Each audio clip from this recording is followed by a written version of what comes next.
Ndugu Dr. Samia Suluhu Hassan wa Chama cha Mapinduzi CCM, kwa mujibu wa ibara ya 38 ndogo ya kwanza na 41 ndogo ya 6 ya Katiba ya Jamhuri ya Muungano wa Tanzania ya mwaka 1977 na kifungu cha 45 kidogo cha 10 cha sheria ya uchaguzi wa rais, wa bunge na madiwani, sheria namba 1 ya mwaka 2024, umechaguliwa kuwa rais wa Jamhuri ya Muungano wa Tanzania katika uchaguzi mkuu wa mwaka 2025 uliofanyika tarehe 29 mwezi Oktoba mwaka 2025. Naomba sasa nikukabidhi hati ya kuchaguliwa kuwa rais wa Jamhuri ya Muungano wa Tanzania.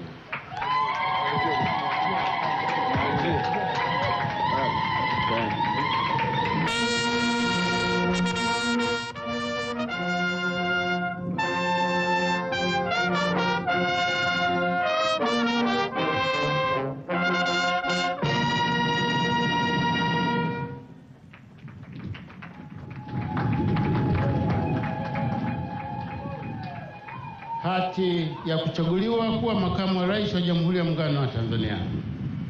Ndugu Dr. Emmanuel John Nchimbi wa Chama cha Mapinduzi CCM, kwa mujibu wa ibara ya 47 ndogo ya 2 ya Katiba ya Jamhuri ya Muungano wa Tanzania ya mwaka 1977 na kifungu cha 47 cha sheria ya uchaguzi wa rais, wa bunge na madiwani, sheria namba 1 ya mwaka 2024, umechaguliwa kuwa makamu wa rais wa Jamhuri ya Muungano wa Tanzania katika uchaguzi mkuu wa mwaka 2025 uliofanyika tarehe 29 mwezi Oktoba mwaka 2025.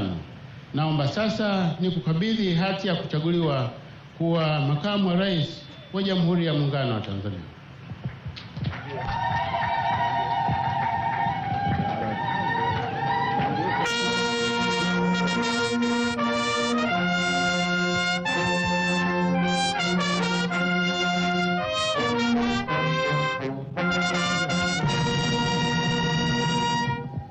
Asante sana Brass Band. Na sasa viongozi mkiwa mmesimama hapo, inafuata zoezi la picha ya pamoja.